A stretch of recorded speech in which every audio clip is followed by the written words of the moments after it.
Hello everyone, आप सभी का हिंदी टून्स टीवी में स्वागत है। एक बार एक जंगल में था एक शक्तिशाली शेर। शेर उसे जंगल का राजा था। वह हर कोई जानवर का शिकार करता था अपने भोजन के लिए। इसीलिए जंगल के सारे जानवर उससे डरते थे और उसके रास्ते से दूर ही रहते थे। अब इस वजह से शेर को शिकार करना मुश्किल। तो उसने एक चालाक लोमड़ी को कम पे लगाया। लोमड़ी को बस बाकी जानवरों का स्थान शेर को बताना था। शेर फिर उन जानवरों के पास जाकर उनको पकड़ लेता था कि बाकी के जानवर उसके बारे में क्या सोचते थे। तो उसने लोमड़ी को बोला कि वह चोरी छुपे जाकर इस बात का पता लगाना। अब मेरे राजा, जैसा आपने बोला मैंने वैसे ही सब की बातें सुनी आपके बारे में। बढ़िया, तुम सच में चालाक हो तो बताओ सब जानवर मेरे बारे में क्या सोचते हैं। महाराज, हर कोई जानवर आपसे डरता है। आप किसी भी जानवर को आसानी से पकड़ सकते हैं, इसीलिए कोई भी आपके रास्ते में नहीं है रहा।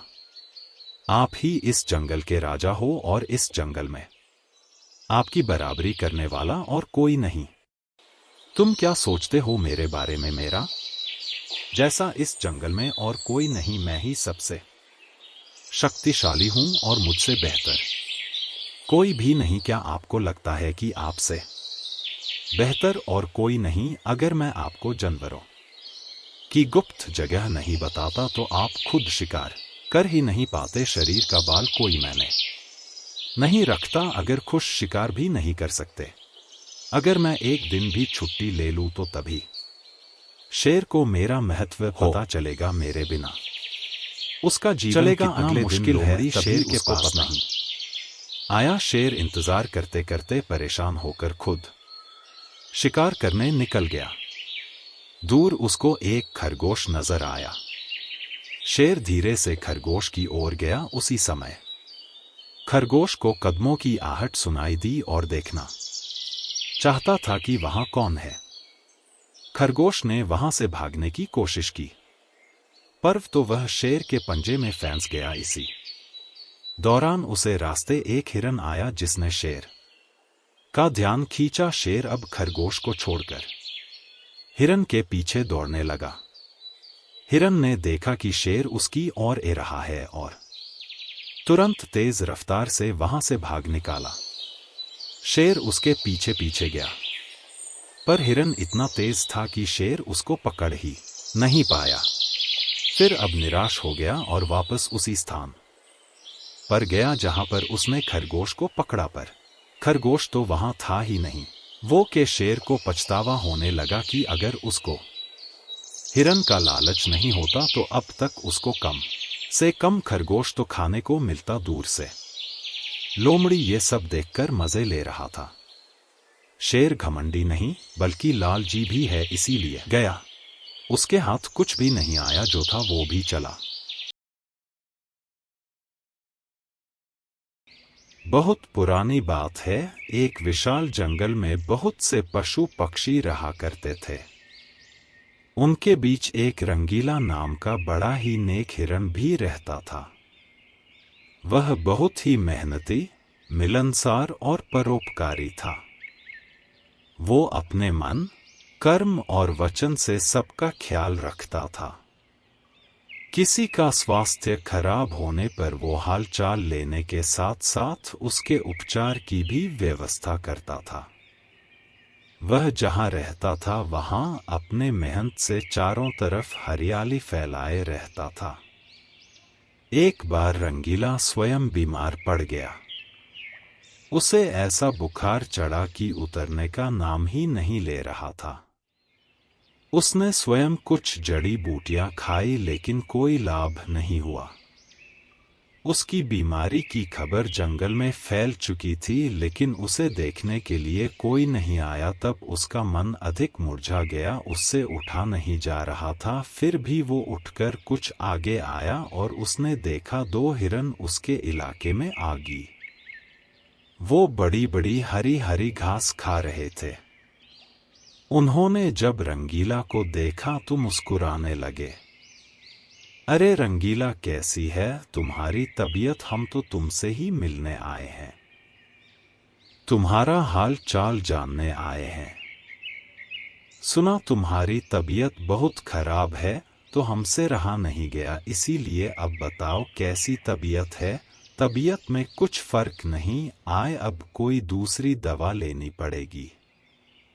अच्छी वाली दवा लेना, अपना ख्याल रखना।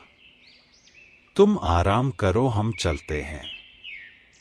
रंगीला मुड़कर अपने अड्डे की तरफ चला और इधर यह दोनों हिरण फिर से रंगीला के इलाके की हरा घास खाने आ गई।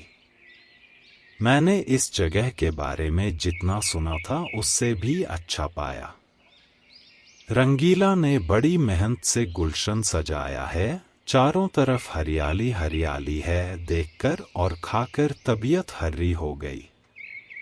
आज पेट भरकर खा लेता हूँ, कल रंगीला से मिलने के बहाने फिर आऊँगा। मुझे रंगीला की तबीयत से क्या लेना, ये हरियाली खिंच लाई है मुझे, मैं भी तुम्हारे साथ ही आऊँगा। दोनों हिरणों का जब पेट भर गया तब वो वहाँ से चले गए। अपने इलाके में जाकर वो रंगीला के इलाके की हरी हरी घास की तारीफ करने लगे। यहाँ सूखी घास खाते पड़े हो जाओ रंगीला के दरबार में, वहाँ चारों तरफ हरियाली हरियाली है। वहाँ जाओ, रंगीला का हाल चाल पूछो और पेट भरकर हरी हरी घास खाओ। रंगीला बहुत अच्छा है, उसकी बीमार होने पर भी हमें हरी घास खाने के लिए मिल रही है। इससे अच्छी बात और क्या हो सकती है। बहुत सारे हिरणों की टोली बन गई और सब रंगीला के पास पहुंच गए उसका हालचाल पूछने। पहले तो रंगीला को इस बात की बड़ी खुशी हुई कि कितने सारे लोग उसका हालचाल जानने के लिए आ रहे हैं।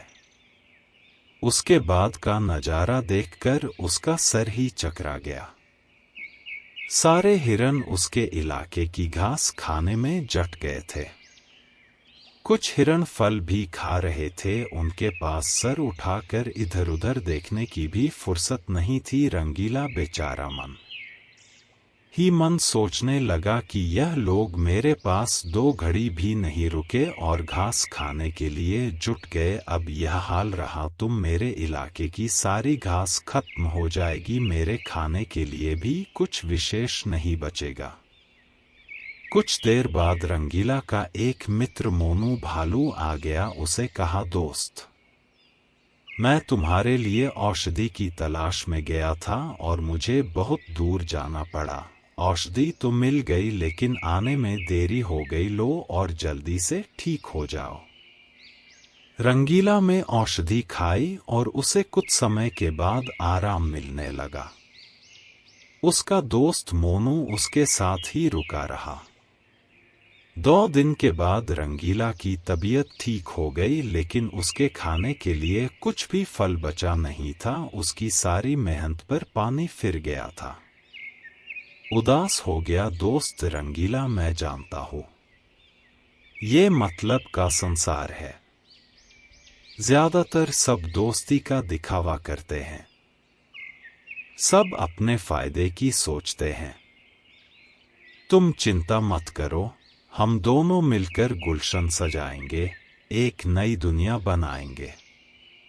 इस कहानी से हमें जानकारी मिलती है कि मन में कपट रखने वाले मित्र शत्रु से भी ज्यादा खतरनाक होते हैं।